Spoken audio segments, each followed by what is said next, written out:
Mare gasped. Spike nodded, a very concerned look on his face. She just vanished? Yeah, Spike said. 1 minute she was looking through her telescope at the sky, then the next she was gone. This is certainly a disaster, Mare said, stepping over to one of the windows of the town hall and looking out. If any pony hears about this, the entire town will be in a panic worse than it already is. He turned back to Spike. We must not let any pony hear about this, understand? The last thing we need is for the whole town to go down over her sudden appearance. That's right. You wouldn't want to scare any pony now, would you? A voice said. Mare and Spike looked around, startled. Who's there? The mayor demanded. Show yourself! A few moments later, the room suddenly grew darker as all the lamps and candles were snuffed out by an invisible force. There was a freezing cold breeze that gently blew through the room, ruffling the mayor's mane and stirring Spike's scales. Spike shivered and rubbed his arms. The center of the room suddenly lit up with what looked like a white, icy fire, making shadows dance wildly on the walls. From the fire rose what looked like a dark apparition that looked almost as if it was created from the night sky itself. The apparition slowly took form until it looked like a pony, but certainly not a normal one. Its wings stretched outward, flapped them once, causing another cold breeze, and then folded once again. The entity looked to have taken the form of a male alicorn. His body was of a dark blue color, similar to Luna's color. His mane and tail were slightly long and constantly shifting and shimmering like water, the black and blue colors merging together one moment and then coming apart the next. When he opened his eyes and looked down at Mare and Spike, he could almost feel the icy coldness in them as he seemed to gaze into their very souls. Another thing about him was the armor that he wore. He wore what looked to be dark hoof armor that curled into a pointed shape like the top of a star, and he wore a chestplate with 4 stars and a pool of darkness as a crest. You wanted to see me, so here I am, he said in a cold, smooth voice that sent shivers down the Mare and Spike's spines. Spike quickly hid behind Mare and peered out at the alicorn from between her legs. Well, who are you? The mayor bravely asked. Are you the one responsible for all this? Indeed I am, the alicorn replied. And I see that you are the mayor of this town. A pleasure to meet you. As he said this, he grinned menacingly, causing Mare to take a wary step back. Why are you doing this? She asked, trying to put on a brave face. Why am I doing this? The alicorn echoed. The mayor blinked and he was suddenly standing next to her with his hoof around her shoulder. Startled, she tried to draw back, but he pulled her closer to his side. Why, I'm merely here for business, with your dear princess of the night. Princess Luna? Mare exclaimed. Business? What sort of business? Nothing to be too concerned about, the alicorn said, suddenly disappearing and reappearing behind the mayor, picking up Spike by his tail. Hey, put me down, Spike yelled, flailing his arms. Oh, I do love it when they squirm, the alicorn said gleefully. Please, don't hurt him, Mare said. Just please, tell us what you want. I want nothing more than to be reunited with Luna, the alicorn said, lowering Spike to the ground. Spike scrambled away and hid behind Mare again, fondling his tail. What do you mean, reunited? Mare asked. I'm sure you recall the name Nightmare Moon. Mare gasped. She has returned? No, unfortunately, the alicorn said, sounding regretful.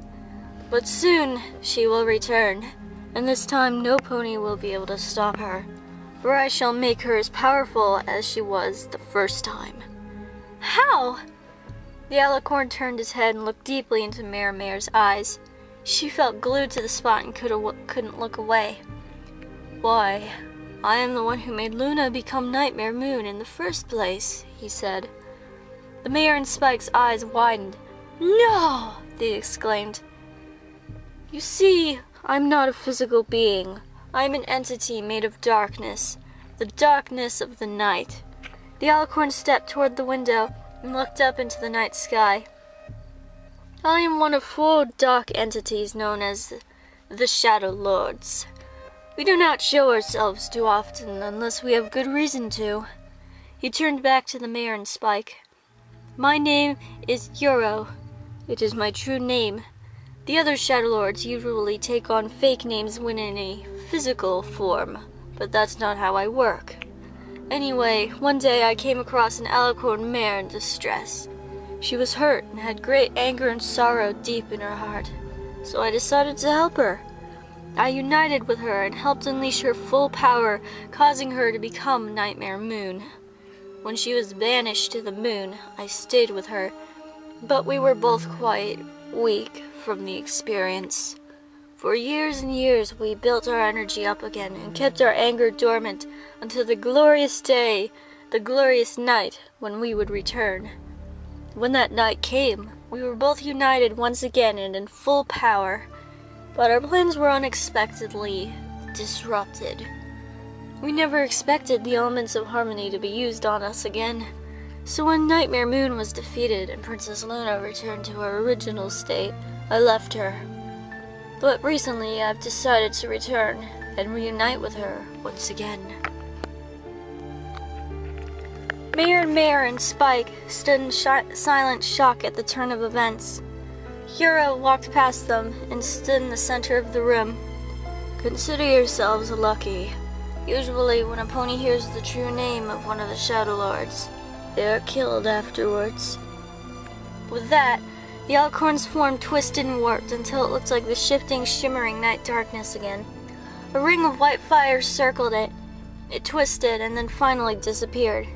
The white fire faded away. Mare and Spike stood in a very shocked silence for a long time. Eventually, Spike asked, So, since Twilight is missing, she won't be able to do anything about what's happening. Mare shook her head. If she can't help, maybe somebody else can.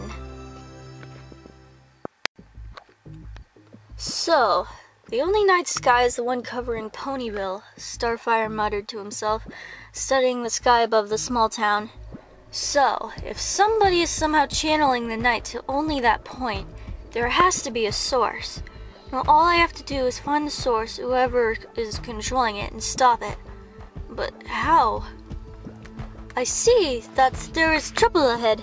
Shall I come another day instead? A voice said behind Starfire. Starfire whipped around to see a female zebra standing and looking curiously at the sky above Ponyville. Oh, hello, he said. Why, hello there, young stranger. Is what I see in the sky danger? The zebra replied. You got that right, Starfire said. You see, I just arrived 4 days ago and everything was fine. But for some reason the princesses are missing now and the only sky above Ponyville is nighttime.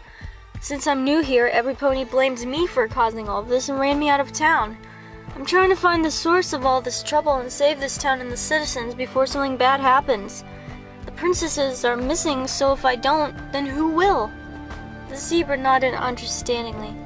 I see the trouble, my young friend. If you don't stop this, there will be trouble to no end. Exactly. Starfire plopped down on the ground sadly. But I'm so overwhelmed. I don't know what to do or how to even stop all this. I barely know anything about this town. The zebra sat down beside him and seemed to be thinking really hard. She looked up at the sky above Ponyville and studied it. She suddenly nudged Starfire and pointed at the night sky. The stars up there are not correctly aligned. Could it be that it is a sign? What? Starfire looked up and looked at the stars. Wait a second. You're right. I mean, I've studied stars a little when I was younger, so I can tell. That's supposed to be the Big Dipper, but it's in the wrong place. And Pegasus and Unicorn are facing each other. He jumped up, getting excited. This isn't the real night sky. At least, not the right one. And look how the edges of the night sky are shifting and moving slowly like that. It's almost as if it's kind of, I don't know, a hole in the sky. Or could it be a kind of cloud? The zebra suggested. Something conjured to be like a shroud. You're right, Starfire said. But how can I study it closer? The ponies of Ponyville won't let me in the town again. They think I'm a traitor. How about some form of disguise? It will help you sneak by to study the skies. Brilliant idea. Oh, by the way, I'm Starfire. What's your name? Sakura is what I am named. Now it is time to start the game. That doesn't even make sense. Did you just say that because it rhymed? Sakura shrugged. To be continued.